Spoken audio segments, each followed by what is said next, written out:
Tanning आतंकी AK-47 बिना डरे पत्नी बच्चों से कहा भागो, कलेजा कपा देगी रोहतास के अफसर बेटे की कहानी। रोहतास से जम्मू कश्मीर के पहलगाम में मंगलवार को आतंकियों ने हमला किया। इस हमले में 28 लोगों की जान चली गई। मरने वालों में IB ऑफिसर मनीष रंजन भी शामिल थे। आतंकियों ने मनीष रंजन को उनके परिवार के सामने मार डाला। मनीष रंजन बिहार के रोहतास के रहने वाले थे। इस घटना के बाद उनके गांव में मातमी माहौल है। छुट्टी मनाने पहलगाम गए थे। मनीष पहलगाम में हुए आतंकी हमले में बिहार के मनीष रंजन की जान चली। मनीष रंजन IB में अधिकारी थे। वह हैदराबाद ऑफिस में काम करते थे। मनीष रंजन अपने परिवार के साथ छुट्टी मनाने पहलगाम आए थे। वह लीव कैंसेशन पर आए थे। बताया जा रहा है कि मनीष को पत्नी और बच्चों के सामने गोली मारकर उनकी हत्या कर दी गई। मनीष अपने परिवार और दूसरे पर्यटकों के साथ पहलगाम की बैसारन घाटी में थे। तभी उन्होंने गोलियों की आवाज सुनी। इसके बाद उन्होंने पत्नी से कहा, बच्चों को लेकर यहाँ से जा।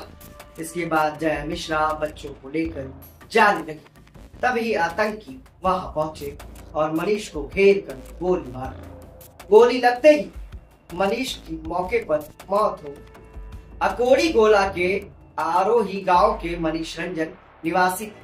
बिहार के रोहतास जिले के अकोड़ी गोला के आरोही गांव के रहने वाले उनके चाचा सासाराम के गोछड़ी मोहल्ले में रहते। मनीष हैदराबाद में तैनात थे। वह अपनी पत्नी और 2 बच्चों के साथ छुट्टियां मनाने कश्मीर गए थे। मनीष की शादी 2010 में इलाहाबाद में ही हुई थी। इस दुखद घटना से उनके गांव और परिवार में मातम छाया हुआ। पश्चिम बंगाल के पुरुलिया में रहते हैं मनीष के पिता डॉक्टर मंगलेश मिश्रा। पश्चिम बंगाल के झालदा पुरुलिया इंटरमीडिएट कॉलेज में वरिष्ठ शिक्षक थे उनके पिता और अब सेवानिवृत्त हो चुके। वे अपने परिवार के साथ ही रहते हैं। मनीष रंजन 3 भाइयों में सबसे बड़े थे। मनीष के एक भाई राहुल रंजन भारतीय खाद्य निगम यानी FCI में काम करते हैं। दूसरे भाई विनीत रंजन पश्चिम बंगाल के एक्साइज डिपार्टमेंट में कार्यरत थे। मनीष रंजन पहले रांची में कार्यरत थे, बाद में हैदराबाद स्थानांतरित हुए। वे हैदराबाद से ही अपनी पत्नी और 2 बच्चों संग कश्मीर घूमने गए थे। तभी मंगलवार को यह घटना घटी। अब तक 28 लोगों की जान गई। जानकारी के अनुसार पहलगाम के पास एक घास के मैदान में आतंकियों ने गोलाबारी की। इस घटना में अब तक 28 लोग मारे जा चुके हैं। मरने वालों में ज्यादातर पर्यटक ही थे। कुछ स्थानीय लोग और सेना के जवान भी मारे गए। कई लोग घायल हुए जिनका इलाज अभी भी चल रहा है।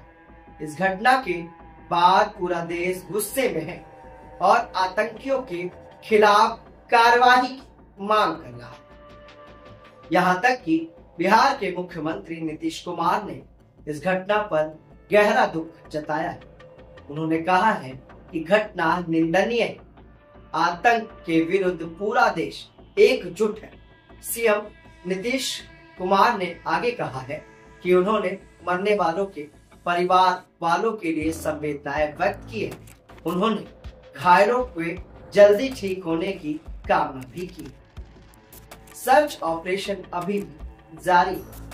आपको बता दें कि पहलगाम की बैसरन घाटी में हमला करने वाले आतंकियों को पकड़ने के लिए सर्च ऑपरेशन चलाया जा रहा है। इस ऑपरेशन में भारतीय सेना की Victor force, special force, Jammu Kashmir police की स्पेशल ऑफिसर्स भी ग्रुप और CRPF शामिल है। विक्टर फोर्स घाटी में आतंकियों के खिलाफ कार्रवाई के लिए जानी जाती है। इतनी बड़ी घटना है कि हर जगह यही देखने को मिल रहा है। लेकिन एक सवाल सबके मन में है कि इन 28 लोगों को और इन जवानों को मौत के घाट उतारने वाले इन आतंकियों पर कब ताबड़तोड़ कार्रवाई